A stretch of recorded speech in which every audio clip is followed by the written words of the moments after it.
What if the things you've written off, the relationships, the dreams, the parts of yourself you've declared dead, are actually alive in ways you've simply stopped looking for? NASA sent a piano-sized probe hurtling through darkness for nearly a decade to photograph what everyone agreed was a frozen corpse. But when the images came back, scientists found volcanoes made of ice, blue skies, and an ocean that shouldn't exist. The question isn't what's happening on Pluto, the question is, what else have you stopped believing in before you truly looked? I want to tell you about a journey, not just through space, but through the assumptions we make about what deserves our attention. Because what NASA discovered on Pluto wasn't just scientifically shocking, it was personally humbling. And I think it has everything to do with how you and I navigate our own lives, our own disappointments, our own tendency to give up on things we've decided aren't worth the effort anymore. You see, we live in a world that teaches us to categorize quickly and move on, to label things as dead, irrelevant, or past their prime, so we can focus on what's shiny and new.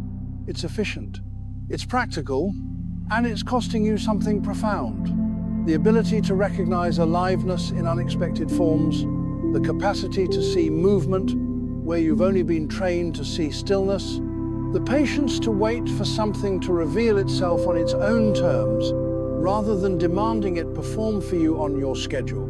This video isn't really about astronomy, though we're going to talk about frozen nitrogen and ice volcanoes and subsurface oceans. This is about attention, about how we decide what deserves our wonder and what doesn't, and about how catastrophically, embarrassingly wrong we can be when we make those judgments too quickly.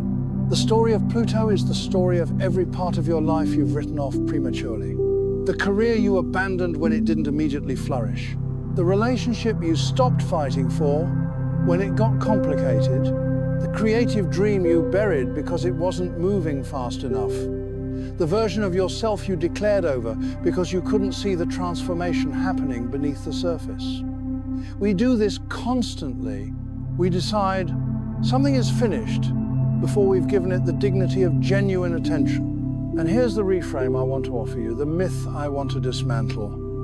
We think vitality means heat, speed, visibility. We think if something isn't obviously thriving by conventional standards, it must be dead. But Pluto proves something far more unsettling and far more beautiful. Aliveness doesn't care about our definitions. It persists in forms we haven't learned to recognize yet. The most dynamic processes happen slowly, in the cold, in the dark, beneath surfaces we can't immediately see. You're going to walk away from this video with a new lens, one that sees movement in stillness, potential in what's been dismissed, oceans beneath ice, and you'll understand why the act of truly looking, without judgment, without rushing to conclusions, might be the most revolutionary thing you can do. Let me take you back to 2006, the year we made a decision. The International Astronomical Union gathered, and they voted. They redefined what a planet was. And suddenly, Pluto didn't make the cut. It got demoted, reclassified as a dwarf planet. And the public reaction was swift. Some people were outraged. They'd grown up with 9 planets, and suddenly there were only 8. But most people just moved on. They shrugged. They thought, well, if it's not a real planet, why should I care? We were spending millions of dollars to send a spacecraft to look at what was now officially a glorified snowball, a piece of cosmic debris floating in the garbage dump of the solar system. But here's what most people didn't know. That spacecraft was already on its way.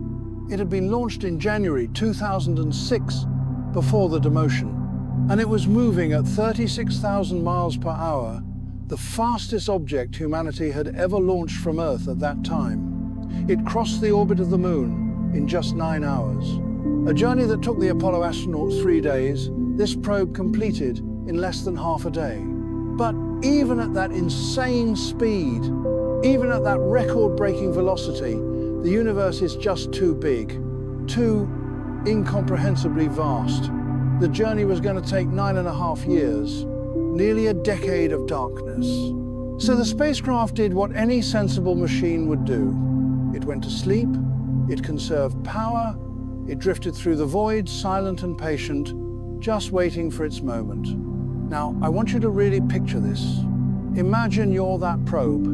You've been built for a singular purpose. You are New Horizons. You are the size of a grand piano, packed with cameras and instruments. And you've been flung into the solar system's outer reaches with one mission: reach Pluto. Look at it. Photograph it. Tell us what it is. But you have to sleep through 9.5 years to get there. And while you're sleeping, everything changes. The world you're traveling toward gets demoted. The scientists who built you face skepticism. Funding debates happen. The public loses interest. By the time you wake up, you're chasing a world that's been declared unworthy of the journey. You're the protagonist of a story where the destination has been written off before you arrive. But you don't know any of that. You're asleep. You're dreaming. If machines can dream. And when your alarm finally goes off on July 14th, 2015, you open your eyes. You do what you were built to do. You look, you photograph, you measure, you record. And in those few hours of flyby, because you're still moving at 30,000 miles per hour, you can't stop. You can only pass by. You capture something no one expected. The first image that downloaded back to Earth, pixel by pixel, line by line, because the signal takes 4.5 hours to travel from Pluto to us, broke the internet. People who said they didn't care about a dwarf planet suddenly cared very much. Because what they saw wasn't a grey, dead rock like the moon. It was red. It was white. It had textures. It had mountains casting long shadows across smooth plains. It had personality. And right in the middle, staring back at us like some cosmic Valentine, was a giant, perfect white heart. That heart was the first sign that everything we thought we knew about the outer solar system was wrong. Pluto wasn't just a leftover piece of debris, it was a world, and it was waiting to tell us its story. Now, here's the lesson hidden in this spacecraft's journey, and I want you to really sit with this because it matters for your life, not just for planetary science. Sometimes the most important act is showing up, even when everyone else has moved on. Sometimes vitality reveals itself only to those patient enough to make the full journey, regardless of changing opinions. New Horizons didn't know it had been demoted. It didn't care about the cultural debates happening back on Earth. It just kept moving. It traveled 3 billion miles because that's what it was designed to do. And when it arrived, it saw what impatient eyes could never have seen. How many things in your life have you given up on halfway through the journey because the world around you stopped caring? How many dreams did you abandon not because they weren't working, but because no one was cheering for them anymore? Think about that. Really think about it. Because the most valuable discoveries in your life might require you to keep moving through periods when everyone, including yourself, has declared the destination unworthy. Let's talk about that heart. Because it's not just a cute shape that happens to look romantic in photographs. It's the engine that drives the entire planet. When you look at a picture of Pluto, it's the first thing you see, this massive, bright white region that dominates the landscape. NASA named it Tumor Regio, after Clyde Tumor, the young astronomer who discovered Pluto back in 1930. He was 24 years old, working at Lowell Observatory in Arizona, systematically photographing the night sky, looking for irregularities, for movement, for something that didn't belong. And he found it, a tiny point of light that moved against the background stars. He'd found a new world, and 70 years after his death, we named a heart-shaped region on that world after him. But the most interesting part isn't the whole heart, it's the left ventricle, a vast plain called Sputnik Planitia. And I need you to understand how strange this place is, because strange in space means something very specific. It means the rules we thought applied everywhere are breaking down. This plain is enormous, 600 miles wide, roughly the size of Texas, or France if you're thinking in European terms, and it is arguably the most mysterious patch of ground in the entire solar system. Why? Because it's smooth. Perfectly impossibly smooth. Now, in space, smooth is weird, smooth is suspicious, smooth requires an explanation. Let me tell you why. Pluto lives in the Kuiper Belt. This is the shooting gallery of the solar system, a vast ring of debris left over from the formation of the planets 4.5 billion years ago. It's full of rocks, dust, ice chunks, all of it moving at tremendous speeds. Everything out there should be covered in impact craters. If you look at our moon, which is relatively close to Earth, and protected by our planet's gravity to some degree, it's still pockmarked with billions of years of impacts. If you look at Callisto, one of Jupiter's moons, it's one of the most heavily cratered objects we've ever seen. Every available surface is scarred. But Sputnik Planitia, not a single crater, not one. The surface is pristine. And that means one thing, and one thing only. This surface is young, impossibly young by geological standards. It was born yesterday, maybe less than 10 million years ago, which I know sounds like a long time to you and me. But in the context of a solar system that's 4.5 billion years old, 10 million years is nothing. It's an eye blink. It's this morning. So something is erasing the craters. The surface is being paved over, renewed, recycled. But how? Pluto is negative 400 degrees Fahrenheit. At that temperature, water is as hard as granite. Rock is frozen solid. Nothing should be moving. Nothing should be flowing. Everything should be locked in place, eternally still. What could possibly be active in that kind of cold? The answer is nitrogen. Now, you're used to nitrogen as a gas. It makes up 78% of the air you're breathing right now. It's invisible, it's inert. It doesn't react with much. But on Pluto, it's so cold that nitrogen freezes into a solid. It turns into ice. Not water ice, but nitrogen ice. And here's the twist, the detail that changes everything. Even though it's solid, it's soft. Soft enough to flow. Think of it like toothpaste, or soft serve ice cream, or warm wax. It's technically solid, but it behaves like a very slow liquid. Underneath the surface of that heart, buried deep in Pluto's interior, there's a heat source. We'll talk about what that is in a moment, but for now, just know there's warmth down there. That warmth heats the nitrogen ice from the bottom. The warm ice becomes even softer, and because warm things rise and cold things sink, it starts to move. The warm nitrogen ice rises to the surface, spreads out, cools down in the freezing vacuum of space, becomes denser, and sinks back down again. It's convection, exactly like a lava lamp, exactly like a pot of oatmeal bubbling on the stove. You know how the wax blobs in a lava lamp float up, cool off at the top, and sink back down?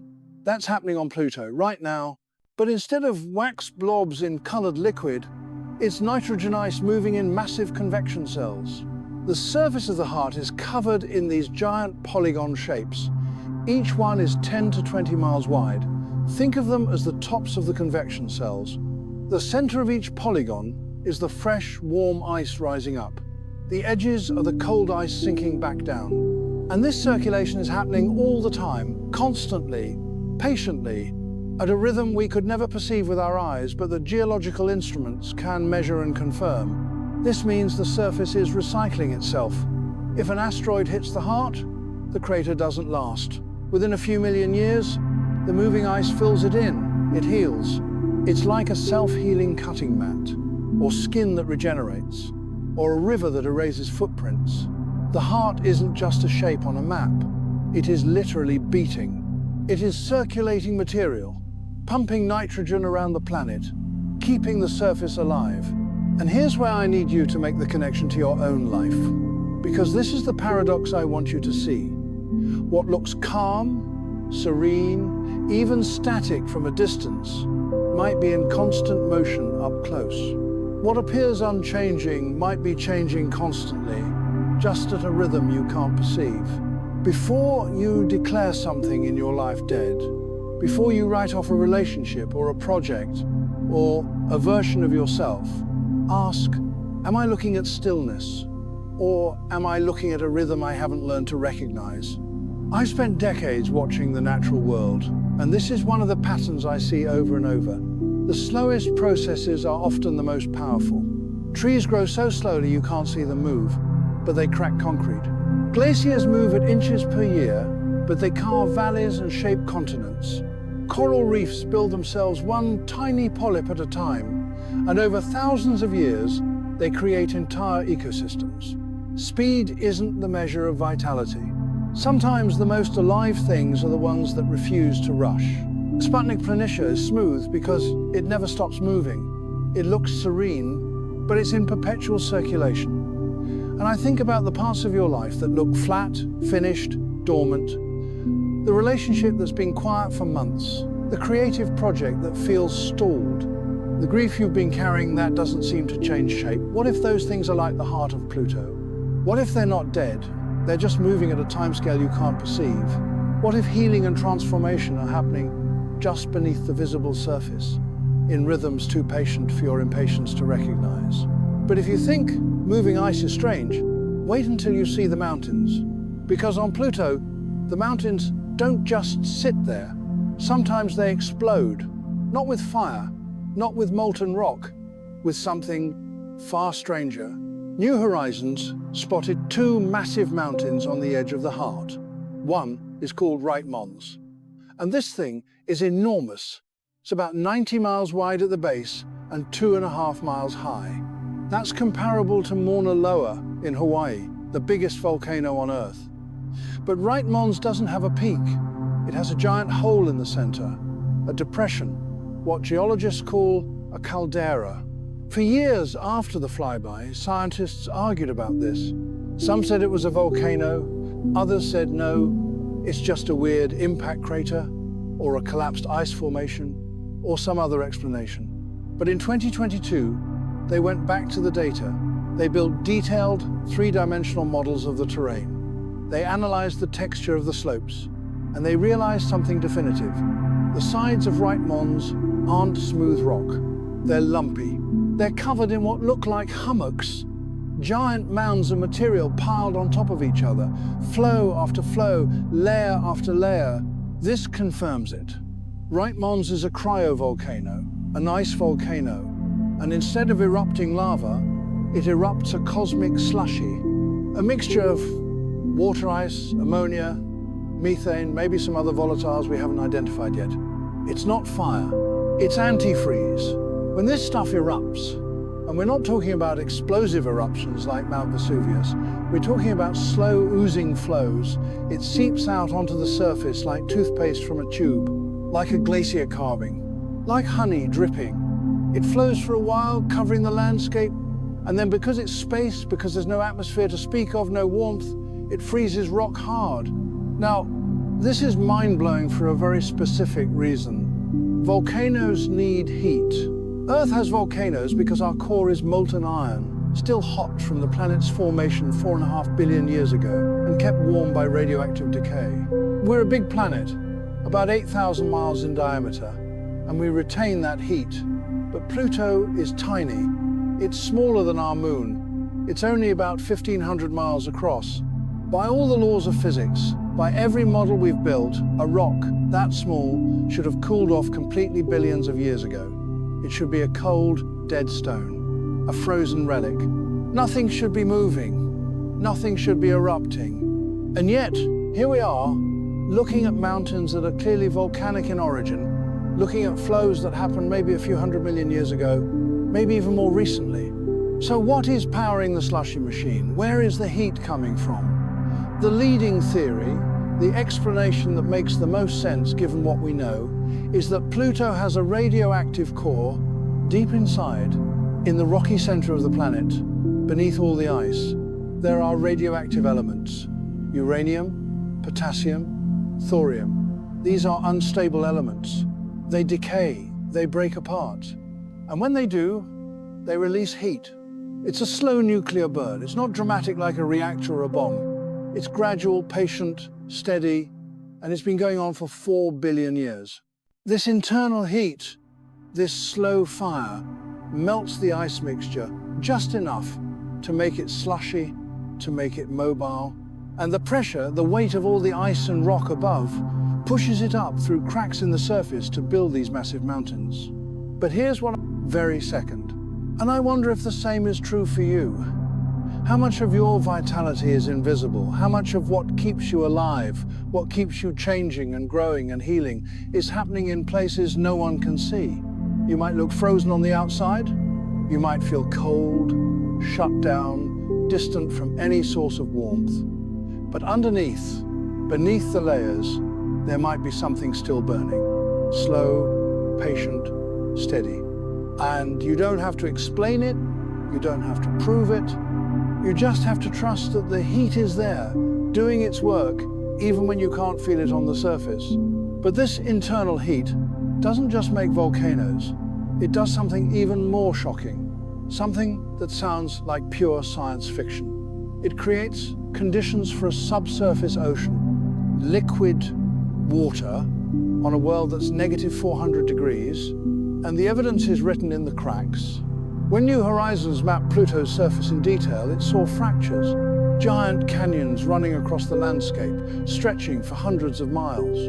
Deep trenches that looked exactly like what happens when something expands from the inside.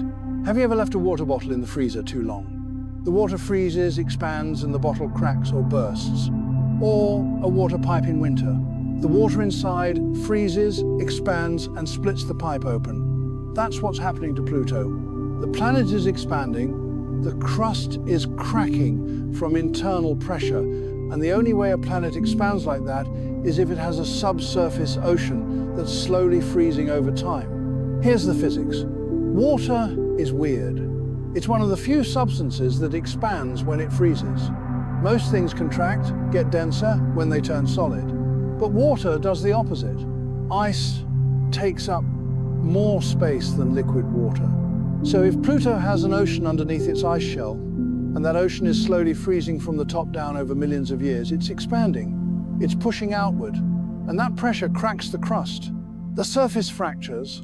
The evidence is right there in the photographs. But there's an even bigger clue, and it's that heart again. Sputnik Planitia, that giant basin filled with heavy nitrogen ice, is a massive weight sitting on the surface of the planet. It's like putting a bowling ball on a soft mattress. The weight should have caused the planet to tip, to reorient itself. There's a process called true polar wander, where a heavy mass on a rotating body causes it to shift until the heavy part is at the equator, because that's the most stable configuration. Physics demands it. And Pluto should have wandered. The heart should have dragged the planet over until it was facing away from Charon, Pluto's moon. But it didn't tip all the way. It stopped in a weird position. The heart is tilted, but not as much as it should be. The math doesn't work unless there's something else going on. Unless there's a counterweight, and the only thing that makes the math work is a slush layer underneath the crust. A liquid ocean, maybe 50 to 100 miles below the surface, acting as a dense mass directly under the heart. The weight of the nitrogen ice on top and the weight of the ocean below balance each other in a way that keeps the planet stable. Now, don't pack your swimsuit. This ocean is buried under maybe 100 miles of ice crust as hard as bedrock. You can't just drill down and take a dip. And it's not fresh water. It's not the kind of ocean you'd want to swim in. It's likely incredibly salty, maybe as salty as the Great Salt Lake or the Dead Sea. And it's mixed with ammonia. Ammonia is magic in this context. It acts as antifreeze. It lowers the freezing point of water dramatically. Pure water freezes at 32 degrees Fahrenheit. But add ammonia, and suddenly you can have liquid water at much, much colder temperatures. Negative 50 degrees, negative 70, maybe colder. So underneath Pluto's ice shell, in complete darkness, there's a salty, ammonia-rich ocean, and it's warm. Relatively speaking, I mean. Maybe just above freezing by Earth standards, but that's incredibly warm compared to the surface. And it's in contact with the rocky core, which means it's in contact with minerals, with chemistry, with potential energy sources. And here's where it gets truly profound. On Earth, wherever we find liquid water, plus energy, plus organic chemistry, we find life. It doesn't matter how extreme the environment is. We found microbes in boiling hot springs, in frozen Antarctic lakes, in acid mine drainage, in the deep ocean, miles below the surface, where there's no sunlight and the pressure is crushing. Life finds a way. Life is opportunistic. Life is stubborn. So, could there be something living in the dark, ammonia-rich oceans of Pluto? Could there be microbes, simple organisms? Something we can't even imagine yet because we've never seen life in those conditions? We don't know. We have no idea. But the fact that we even have to ask the question is insane. This was supposed to be a dead rock, a frozen relic, a piece of debris not even worthy of being called a planet. And instead, it might be one of the best candidates for an ocean world in our solar system, joining the ranks of Europa, Jupiter's moon, and Enceladus. Saturn's moon, places we're actively planning missions to, because we think they might host life. The lesson here is profound, and it's not just about astrobiology, it's about what you can't see. The most vital parts of us are often invisible, inaccessible, protected by layers we can't easily penetrate. And that's not a flaw, that's survival. You have depths that no one can access, warmth buried under layers of protection, dreams and fears and love and grief and hope swirling around in dark internal oceans that no one will ever fully map. And you don't owe anyone access to that. You don't have to prove it exists, but you do have to remember it's there. You have to honor it, because it's keeping you alive, even when the surface looks cold and cracked. Before we go deeper, let's look up, because Pluto has something else that shocked scientists: blue skies. When New Horizons flew past, it did something incredibly clever. After the closest approach, as it was speeding away, it spun around and pointed its camera back toward the sun. It caught Pluto in silhouette, backlit, creating an eclipse. And what it saw was a glowing, hazy ring around the planet. Atmosphere. Thin, tenuous, barely there, but real. And the color of that atmospheric haze? Blue. Pluto has blue skies, just like Earth.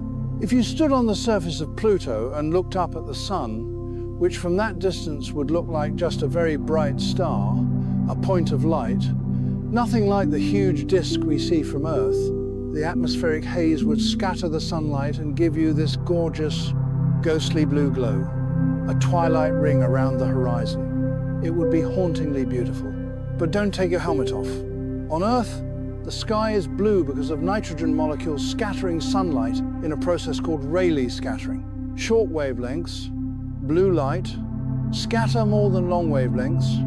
Red light, that's why the sky is blue and sunsets are red. But on Pluto, the blue isn't from nitrogen molecules, it's from haze particles, complex organic molecules called tholins. The tholin is a fancy word for organic gunk. It's a term coined by Carl Sagan to describe these complex hydrocarbons that form in certain planetary atmospheres. Here's how the chemistry works, and it's fascinating. Pluto's atmosphere is thin, mostly nitrogen with some methane mixed in. High up in the atmosphere, ultraviolet light from the sun hits those methane molecules. UV radiation is energetic. It breaks chemical bonds. The methane molecules shatter into pieces. Then those broken pieces, those fragments, start bumping into each other. They stick together, they form chains. They build these heavy, complex organic particles. Hydrocarbons, they're like smog, but made of the building blocks of life. These particles are heavy enough that they don't just float forever. They drift down through the thin atmosphere like snow. Toxic snow, but snow nonetheless. And as they fall, they scatter blue light. That's the blue sky. But when they finally land on the ground, they aren't blue anymore. They react with the radiation on the surface, with the frozen methane ice, with the chemistry of Pluto's crust, and they turn deep, dark red, almost burgundy. Almost like dried blood. This explains one of Pluto's most striking features, the red regions. There's a massive dark red area next to the white heart called Cthulhu Macula. Yes, it's named after the Lovecraft monster. The International Astronomical Union let the New Horizons team have some fun with the names. Cthulhu Macula is one of the darkest, reddest spots on the entire planet. And it's not red rock. It's not some strange mineral deposit. It's miles and miles of accumulated tholin snow. billions of years of organic gunk falling from the sky and piling up on the surface, coating the ice in what's essentially a layer of tar. It's like the grime on a city window, but made of complex hydrocarbons. And here's what strikes me about this. Beauty and poison can share the same source, the same chemistry that creates breathtaking blue twilight skies also coats the ground in organic tar. The same process that scatters light in a way that would make you gasp if you saw it also produces toxic particles. Creation and decay happening simultaneously, neither one pure, neither one simple. This is the duality of transformation. It's not clean, it's not simple. The same forces that make you beautiful also create messes. The same processes that heal you also leave scars. And you have to hold both of those truths at the same time. So we have blue skies, we have red snow, we have a white beating heart. Pluto is remarkably colorful for something we thought would be gray and dead. But the strangest part isn't what's on Pluto. It's what Pluto is doing to its companion. Because Pluto doesn't orbit alone. It has a partner, a moon, and their relationship is unlike anything else in the solar system. The moon's name is Charon, pronounced like Sharon, not like the ferryman of the underworld, though that's the mythological reference. Usually we call Charon a moon, but that's not really fair. It's too big to be just a moon. Charon is half the size of Pluto, 1,200 kilometers in diameter compared to Pluto's 2,400. Imagine if our moon was half the size of Earth. Think about what that would look like in the sky. It would be terrifyingly huge, looming over you. Because they're so close in size, they don't orbit like a normal planet and moon. Earth barely moves when the moon orbits us. The moon goes around us and we stay mostly in place, wobbling a little. But Pluto and Charon, they dance. They exert so much gravity on each other that neither one stays still. They orbit a point in empty space between them called the barycenter. Technically, they're a binary system, a double planet, two worlds locked in an eternal dance around a point that neither one occupies, and they're tidally locked. Not just Charon to Pluto, but both of them to each other. This means they always show each other the same face. They spin at exactly the rate that matches their orbit. If you lived on the Pluto-facing side of Charon, you would see Pluto hanging in the sky, massive and unmoving, forever. It would never rise, and it would never set. It would just sit there, slowly going through phases as the sun illuminated different parts of it, but always in the same position. And the same from Pluto. If you lived on the Charon-facing hemisphere, Charon would always be visible, hanging in the sky. If you lived on the other side, you would never see Charon unless you traveled halfway around the world. This is intimacy.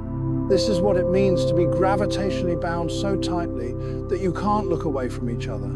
You're always facing each other, always aware of each other's presence, always sharing the same orbit around a point neither of you fully controls. But New Horizons saw something disturbing on Charon, a giant, dark red spot on its north pole. Scientists called it Mordor Macula. Yes, after the land of shadows in Lord of the Rings. For a long time this was a mystery. Why does Charon have this red cap?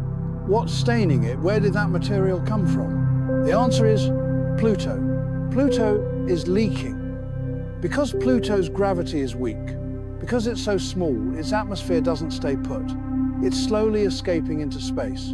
The nitrogen and methane molecules are just energetic enough, just warm enough in the weak sunlight that they can reach escape velocity. They drift off Pluto like steam rising from a cup of tea. And some of that gas, some of that atmospheric leak, drifts over to Charon. But Charon is cold, -400 degrees, just like Pluto. So the gas doesn't stay gas. It doesn't bounce off. It lands on the pole, and because that's the coldest part of Charon, it freezes instantly. The nitrogen and methane ice accumulates there, slowly building up over millions of years. And then the sun hits it. Ultraviolet radiation breaks apart the methane molecules, just like in Pluto's atmosphere. They form tholins, and those tholins stain the ice red, permanently. Pluto is spray painting its moon, it's sharing its atmosphere, coating its partner in organic graffiti, and Charon just takes it, just absorbs it, wears it like a stain, like a mark of their relationship. And the metaphor here is inescapable, isn't it? We are constantly leaking onto the people closest to us. Our atmosphere, our moods, our unresolved grief, our slow transformations. They drift over, they land on the people we're gravitationally bound to, they freeze there, they stain, sometimes beautifully, sometimes darkly. And those people, in turn, leak onto us. This isn't contamination, this is intimacy. This is what happens when two bodies are close enough to share their weather. When you orbit someone that closely, when you're tidally locked, always facing each other, you can't help but exchange material. You can't help but mark each other. And that's not a flaw in the relationship. That's what relationships are. So let's zoom out now. Let's look at the big picture. Because here's what I need you to understand. In 2006, we demoted Pluto not just for arbitrary reasons, but because we'd started finding other objects out there in the Kuiper Belt. We found Eris, which is actually slightly more massive than Pluto. We found Haumea. We found Makemake. We realized Pluto wasn't alone in that region. It was just one of thousands, maybe tens of thousands, of objects orbiting out there in the dark. And the astronomers said, look, we can't call all of these planets. We'd have hundreds of planets. We need to be more specific about what a planet is. So they created new definitions. They said a planet has to have cleared its orbit of other debris, and Pluto hasn't. It's surrounded by neighbors, so it doesn't qualify. And people said, see, Pluto isn't special. It's just debris. It's cosmic junk. It's one rock among many in a graveyard of leftover planetary formation material. But New Horizons proved them wrong in the most spectacular way possible, because we have looked at other Kuiper Belt objects now. After the Pluto flyby, New Horizons kept going. On January 1st, 2019, it flew past another object called Arakoth. Arakoth is 22 miles long, shaped like a lumpy snowman, two lobes stuck together. And you know what it looks like? A potato. A primitive, dead, cratered potato. Nothing has happened on Arakoth for billions of years. It's exactly what you'd expect from a leftover piece of planetary formation. Cold, dead, ancient, unchanged. Pluto is different, catastrophically different. Pluto is geologically active. It has an atmosphere. It has weather. It has seasons, though they last decades, because Pluto's orbit takes 248 Earth years. It has a beating heart. It has cryovolcanoes. It has an underground ocean that just might host life. It has blue skies and red snow and mountains and plains and canyons. It is complex. It is dynamic. It is alive in every way that matters, except the biological definition. Pluto isn't just debris. It is the king of the Kuiper Belt. It is the dominant world of the outer solar system. It is more geologically interesting than Mars. It has more active processes than Mercury. It is a world that refuses to freeze and die, despite being 3 billion miles from the sun, despite being smaller than our moon, despite having every reason to be cold and dead. We stripped it of its title. We said, you're not a planet, you're just a dwarf planet, you're just a Kuiper Belt object. And Pluto didn't care. It just kept being the most interesting thing in the neighborhood. It didn't need our validation. It was too busy erupting ice and circulating nitrogen and hiding an ocean and painting its moon. And this is the core truth I want to leave with you. The one that applies to your career, your relationships, your creative work, your grief, your transformation. You don't need anyone's permission to be complex. You don't need external validation to be worthwhile. The world might demote you. People might reclassify you. They might say, you're not what we thought you were. You don't fit our categories anymore. We're moving on. And you can let that destroy you, or you can just keep being what you are. Keep circulating, keep erupting, keep hiding oceans, keep painting the people you love. Keep being geologically active even when no one is watching. Because the most valuable things are often the ones that don't announce themselves. The most profound transformations happen slowly in the dark, beneath surfaces we can't immediately see. And the people who make the full journey, who don't give up halfway through just because the culture has moved on, those are the ones who get to see what impatient eyes can never capture. Now, let me give you some practical steps, some things you can actually do with this understanding. Because wisdom without application is just entertainment. And I don't want to entertain you. I want to change how you see. First practice, the patience of the long journey. New Horizons took 9.5 years to reach Pluto. Most of that time was spent in darkness, asleep, conserving energy, trusting the trajectory. It didn't get daily updates. It didn't get encouragement. It just moved through the void, because that's what it was designed to do. Here's what I want you to do. Identify one thing in your life you've dismissed as taking too long. A creative project that's been in progress for years. A relationship that's rebuilding slowly after damage. A career transition that's happening at a pace that frustrates you. A version of yourself you're trying to grow into, but the growth feels glacial. Write it down, be specific, then ask yourself this question and really sit with it. What if I stopped judging the pace and simply trusted the trajectory? Because here's what we do. We start something with enthusiasm. We commit to a journey, and then when it takes longer than we expected, when we're still in the darkness, still moving, but not yet arrived, we get impatient. We start questioning whether it's worth it. We look around and see other people arriving at their destinations faster. We wonder if we made a mistake. We think about quitting, about changing direction, about calling the whole thing off. But what if the darkness isn't delay? What if it's necessary travel time? What if some destinations are just further away? And that's not a problem, that's just geography. New Horizons couldn't go any faster. It was already the fastest thing we'd ever launched. But the universe is big. The journey takes what it takes. And the spacecraft didn't waste energy doubting itself. It just kept moving. So this week, I want you to practice trusting the trajectory. When you feel impatient, when you feel like you should be further along than you are, when you start comparing your timeline to someone else's, stop, breathe. Remember that you're in transit. You're making progress, even if you can't see the destination yet. And the most important thing you can do is keep moving, keep conserving your energy for the actual work, and stop wasting it on judgment and comparison. Second practice, look for the heart. When you look at Pluto, the first thing you see is the heart. It's the most prominent feature. It's the organizing principle of the entire planet. Everything else makes more sense once you understand what the heart is doing. But we only saw it when we finally got close enough and looked without preconceptions. From Earth, even through the Hubble Space Telescope, Pluto was just a blurry blob. We couldn't see the heart. We couldn't see the structure. We had to go there. We had to look closely. Here's your practice. This week, pick something or someone you've already categorized. Something you've decided you understand. A job you've labeled as dead end. A family member you've concluded never changes. A friend you've written off as distant. A part of yourself you've declared broken or finished. And practice looking at it again with fresh eyes, with the kind of attention you'd give something you were seeing for the first time. Ask yourself, what's the heart I'm not seeing?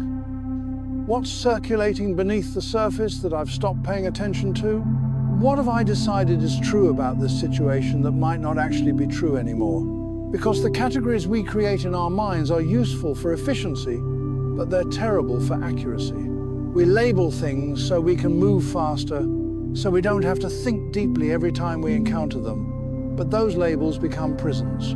They lock people and situations and parts of ourselves into fixed identities that might not reflect reality anymore.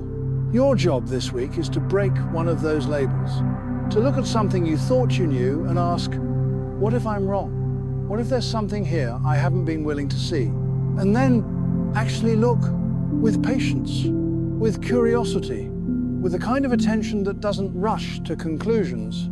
Third practice, honor the invisible ocean. You have depths that no one can see, warmth that's buried under layers of protection, dreams and fears and griefs and hopes that you carry privately, that you've never fully articulated, that no one else has access to. And that's okay. You don't owe everyone access to your subsurface ocean. You don't have to make everything visible. Some things are meant to stay deep. But here's the problem. Sometimes we forget the ocean is there. We get so focused on the cold surface, on the cracked crust, on how we appear to others, that we lose contact with our own depths. We start believing we are the surface. We think, I'm cold, I'm frozen, I'm broken, I'm empty. And we forget that underneath, there's an entire ocean. Liquid, warm, full of chemistry and possibility. So here's the practice. Make a list of 3 things about yourself that are true but hidden. Not secrets in the sense of shameful things you're hiding, but depths. Dreams you haven't shared with anyone because you're afraid they'll sound silly. Grief you carry privately because you don't want to burden others. Love you feel but don't express because vulnerability is terrifying. Parts of yourself you protect because they're precious and you don't trust the world to handle them gently. Write them down. Don't judge them. Don't try to fix them or change them or make them smaller. Just acknowledge, I have an ocean. It's real, even if others can't see it. It's keeping me alive, even if I don't talk about it. And it's okay that it's buried. Some things need protection. Some warmth needs to stay underground. But don't forget it's there. Because when you forget your own depths, you start to believe you're as simple as your surface. You start to think you're as cold as you appear. And that's a dangerous lie. You are not your surface. You are not the crust. You are the ocean beneath. And it's still warm down there. It's still moving. It's still full of possibility. 4th practice, recognize the convection. Sputnik Planitia heals itself through circulation. Warm ice rises, cools, sinks. The surface looks calm, but it's in constant motion. The healing happens slowly, but it never stops. And I think this is one of the most important patterns to recognize in your own life. Where are you mistaking slow circulation for stagnation? Where have you declared something stuck when it's actually moving at a rhythm you haven't learned to perceive? Write down one area where you've been impatient for visible change. Maybe it's your emotional healing after a loss. Maybe it's a relationship that's rebuilding trust. Maybe it's your creative work that feels like it's going nowhere. Maybe it's your career that seems stuck in the same place year after year. Now ask yourself, what if the change is happening just beneath the surface on a timescale I can't yet perceive? What if healing is occurring in ways I'm not trained to recognize? What if the lack of visible progress doesn't mean no progress is happening? Because here's what I've learned from decades of watching the natural world.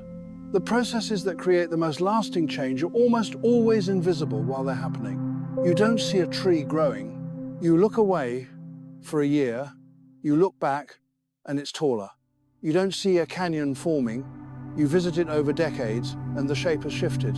You don't see the convection in Pluto's heart, but you see the result, the smooth surface, the lack of craters, the evidence that something is constantly renewing. Your job is to look for the evidence of circulation in your own life, not the dramatic transformations, but the subtle signs that something is moving. Maybe you notice you don't react to a certain trigger the way you used to. Maybe a conversation that would have devastated you a year ago only stings a little now. Maybe you catch yourself handling a difficult situation with more patience than you thought you had. Maybe you realize you're creating work that's deeper than what you made before, even if it's not getting more attention. These are the signs of convection. These are the signs that the warm material is rising, spreading, cooling, sinking. The surface is recycling itself. You are not stuck. You are not frozen. You are moving. Just slowly, just patiently, just at a rhythm that requires trust rather than immediate proof. And finally, practice the spacecraft's discipline. When New Horizons woke up after 9.5 years, it had one job: look, photograph, measure, record, send the data home. It didn't editorialize. It didn't judge. It didn't say, this is what I expected, or this is disappointing, or this doesn't fit my theories. it just observed. It captured what was actually there, not what it hoped to find or feared to find, just what was. This is one of the hardest practices and one of the most powerful. To look at something without immediately layering your judgments and expectations onto it. To see what's actually there, not what you've decided must be there based on past experience or cultural conditioning or fear or hope. This week, practice observation without judgment. Pick one situation in your life that you have strong opinions about. Maybe it's a relationship that frustrates you. Maybe it's a person whose behavior irritates you. Maybe it's a part of yourself you're ashamed of. And practice looking at it the way New Horizons looked at Pluto, with curiosity, with precision, with patience, without rushing to conclusions. Ask yourself, what am I actually seeing here, separate from what I think I should be seeing? What's the data? What's the evidence? What's actually happening, as opposed to my story about what's happening? This doesn't mean you can't have opinions or feelings, but it means you separate the observation from the interpretation. First, you see clearly, then you respond. Most of us do it the other way around. We decide what something means before we've actually looked at it, and then we only see the evidence that confirms what we've already decided. We miss the heart, we miss the ocean, we miss the blue sky, because we've already declared this is just a dead rock, so why look closer? The spacecraft's discipline is this: look first, judge later. Or better yet, don't judge at all. Just see, just witness, just record. And let the truth reveal itself without forcing it into pre-existing categories. Now, we're coming to the end of our journey together, and I want to bring everything back to where we started. Because here's the irony of the Pluto mission. We sent New Horizons to say goodbye. We sent it as a final check mark, a way to complete the survey of the 9 planets, even though by the time it arrived, there were only 8 official planets. We were closing a chapter, finishing a project that had been in motion since the space age began. Every planet visited, every world photographed. We're done. But instead of a goodbye, we got a wake-up call. Instead of closure, we got a beginning. Because what we discovered on Pluto opened up 1,000 new questions. We thought we were ending the exploration of the solar system. Instead, we realized we'd barely begun. We'd been focusing on the bright, close-in planets, the easy ones, the obvious ones, and we'd been ignoring the dark, distant, frozen worlds, assuming they were simple, dead, uninteresting. Pluto taught us that we shouldn't judge a world by its size, that we shouldn't dismiss something because it's far away or because it doesn't fit our categories, that the dead zones of space might actually be full of oceans and activity and complexity we never imagined, that even in the darkest, coldest corners of the solar system, nature finds a way to be alive, to move, to change, to surprise us. And I think this is the core lesson for your life, for my life, for all of us. We are so quick to write things off. We're so efficient at categorizing and dismissing. We look at something, we decide it's finished, and we move on. We do this with careers, with relationships, with creative projects, with parts of ourselves. We say that's dead, that's over, that's not worth the investment anymore. And we redirect our attention to what seems more promising, more alive, more worthy. But what if we're wrong? What if the things we've dismissed are actually the most interesting? What if the relationships we've declared dead are the ones with the most potential for transformation? What if the parts of ourselves we've buried are the ones that contain the ocean? Pluto didn't need our validation. It didn't need to be called a planet to be extraordinary. It was doing its thing, circulating its heart, erupting its volcanoes, hiding its ocean, long before we arrived and long after we left. Our categories didn't change it. Our demotion didn't diminish it. It just kept being what it was: complex, dynamic, alive. And you can do the same thing. You can stop waiting for permission, stop waiting for recognition, stop waiting for someone to tell you you're a planet, you're worthy, you're enough. You can just keep being what you are. Keep circulating. Keep erupting. Keep hiding your ocean. Keep painting the people you love with your atmosphere. Keep being geologically active, even when no one is paying attention. Because the people who matter, the ones who make the full journey, the ones who are patient enough to actually look, they'll see the heart, they'll see the complexity. They'll see what you've been all along. And the ones who don't, the ones who wrote you off too quickly, who demoted you, who decided you weren't worth the investment, they weren't your audience anyway. They weren't willing to make the 9.5-year journey. They wanted something easier, closer, more immediately gratifying. Let them go. Let them focus on the obvious planets, the easy ones, the bright ones. You keep being Pluto, distant, complex, surprising, full of processes no one expected. That's where the real discoveries are. We have no plans to go back to Pluto right now. New Horizons is currently sailing deeper into the dark, leaving Pluto behind forever. It's headed for the edge of the solar system, eventually to drift out into interstellar space like the Voyager probes before it. It's done its job. It looked, it recorded, it sent the data home, and now it's moving on. But the data it sent back is still being analyzed. Scientists are still finding new details in those photographs. Every year, we discover something new. A crater we didn't notice before. A mountain we misidentified. A region whose chemistry is stranger than we thought. The discoveries don't end just because the spacecraft has moved on. The truth keeps revealing itself layer by layer, detail by detail. And I think that's true for you too. The discoveries you make about yourself, about your relationships, about your purpose, they don't happen all at once. They unfold. They reveal themselves over years, over decades. And just when you think you understand, just when you think you've seen everything there is to see, you notice something new. A heart you didn't know was there. An ocean you didn't know you were carrying, a blue sky inside your own atmosphere. So here's my mantra for you. The affirmation I want to leave in your mind, in your heart, in your bones. Say it with me. Feel it as true. You are not finished. You are not too far. You are not too cold. You are not too small. You are circulating, healing, erupting in ways no one can see yet, not even you. And the fact that you've been dismissed, demoted, or written off does not change what you are. You are a world worth the journey. Say that again. You are a world worth the journey.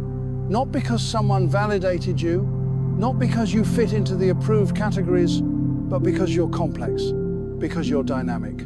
Because beneath your frozen surface, there's warmth, there's movement, there's an ocean. And even if no one ever sees it, even if you never get recognized for it, it's real, it's there, it's keeping you alive. Now, I have to ask you something, and I really want to hear your answer. After hearing all of this, after learning about the ocean and the volcanoes and the beating heart and the blue skies and the way Pluto paints its moon, after understanding what we missed by dismissing this world too quickly, I want to know, do you think we were right to demote it? Does Pluto deserve to be called a planet again? Not because of the science, not because of the official definitions, but because of what it is, because of what it does, because of what it represents. Leave your answer in the comments. And tell me this too, what's the Pluto in your life? What have you dismissed that might actually be alive in ways you stopped looking for? What relationship, what dream, what part of yourself have you written off as dead when it might just be circulating slowly, healing beneath the surface, waiting for you to look closely enough to see the heart? I read every comment. I want to know what this brought up for you. Because these conversations, these exchanges, they matter. They're how we learn we're not alone in this. They're how we realize other people are carrying oceans too. Other people are making long journeys through darkness. Other people are trying to trust the trajectory when everything in the culture says, move faster, arrive sooner, give up if it's taking too long. And if this video resonated with you, if it changed something in how you see yourself or your life or the things you've given up on, do me a favor, subscribe to this channel, not because I need the numbers, though of course they help, but because I think you need the reminders. We all do. We need regular wake-up calls that say, you're not simple, you're not finished, you're not as dead as you think. We need stories that point to the hidden oceans, the slow convection, the blue skies in the coldest places. We need permission to be complex, to be distant, to take our time, to refuse to fit into easy categories. That's what this channel is for. That's what these videos are about. Using the cosmos to understand what it means to be human. Using the discoveries out there to make sense of what's happening in here. If you want more of that, if you found this valuable, hit the subscribe button. Ring the bell so you don't miss what comes next. Because I have more stories, more journeys, more worlds that were written off and turned out to be extraordinary. And if you want to keep exploring right now, if you're not ready to leave yet, I've got another video for you. Click it. Keep going. Keep learning. Keep looking at what everyone else has dismissed. That's where the truth lives. That's where the oceans hide. That's where the hearts beat when no one's watching. Thank you for making this journey with me. Thank you for being patient enough to listen to a long story about a small, distant, demoted world. Thank you for seeing the connection between Pluto's heart and yours, between its ocean and the depths you carry, between its long, cold journey and the ones you're making. Keep looking, keep trusting the trajectory, keep believing in the oceans you can't see, and remember, you are not finished. You are a world worth the journey. I'll see you in the next one. Keep looking up.